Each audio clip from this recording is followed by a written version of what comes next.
Depois que os bolcheviques eles conseguiram vencer a guerra civil, né, através do medo, através da imposição da ditadura, o Lenin ele teve que implantar uma nova política econômica no país. Por quê? Porque o país ele já tinha passado pela Primeira Guerra Mundial, apesar de não ter chegado ao fim, né, da Primeira Guerra Mundial, mas a Rússia passou boa parte do seu tempo lutando na Primeira Guerra Mundial.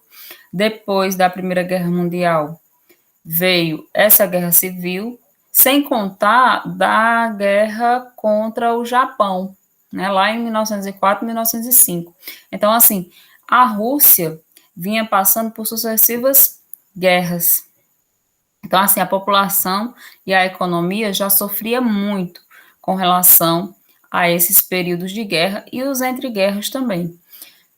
Então, a fome continuava na Rússia, a economia não se desenvolvia com apenas o socialismo, como no caso Lenin queria.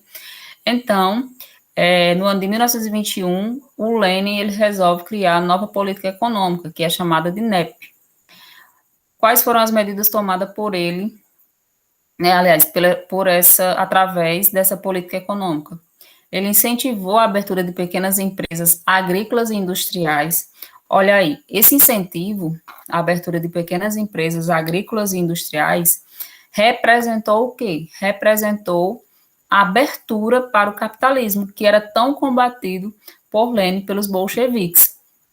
Eles criticavam tanto os mencheviques, porque os mencheviques queriam primeiro implantar o capitalismo, desenvolver a economia russa para depois implantar o socialismo, quando a economia tivesse forte, que acabaram, após a Guerra Civil, tendo que dar abertura para o capitalismo, certo? Então, ele começou a perceber que para poder desenvolver o socialismo, realmente concretizar o socialismo, ele tinha que primeiro desenvolver a economia do país. Por isso que ele deu abertura para essas empresas serem criadas, empresas agrícolas e industriais.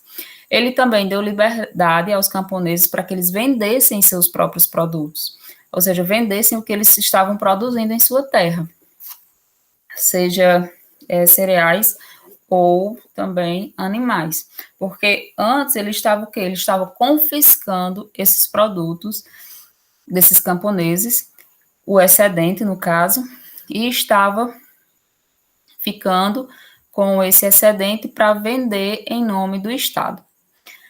E a partir dessa nova política econômica, esses camponeses eles foram liberados para vender seus próprios produtos, para que eles pudessem ter uma renda, certo?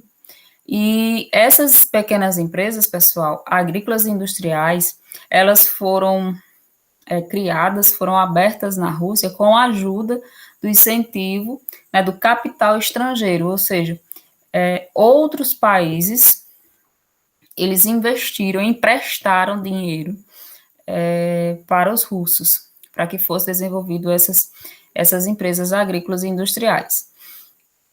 A ditadura continuou, certo? Mesmo com essa abertura do capitalismo, a ditadura continuou, o sonho de realmente concretizar o socialismo ainda era vivo, bastante vivo, no coração do Lenin e dos seus apoiadores. E, no caso, com essa nova política econômica, com a criação dessa nova política econômica, então o Partido Bolcheviques deixou de existir, certo? Esse nome deixou de existir e passou a ser chamado de Partido Comunista. Então, o Partido Comunista era, no caso, o antigo Partido Bolcheviques. E no ano de 1922 foi criada a União das Repúblicas Socialistas Soviéticas, certo? A URSS, que no caso, agora, todos os países, as províncias russas estavam unidas através da União Republicana Socialista Soviética. Aliás, União das Repúblicas Socialistas Soviéticas, tá certo? O que eu quero que vocês gravem nessa nova política econômica é justamente o que eu falei de início, essa abertura para o capitalismo, porque representou, vamos dizer assim, a confirmação, certo, de que o país socialista tão sonhado por Lenin só iria dar certo se realmente a economia fosse desenvolvida de uma forma rápida, de uma forma concreta.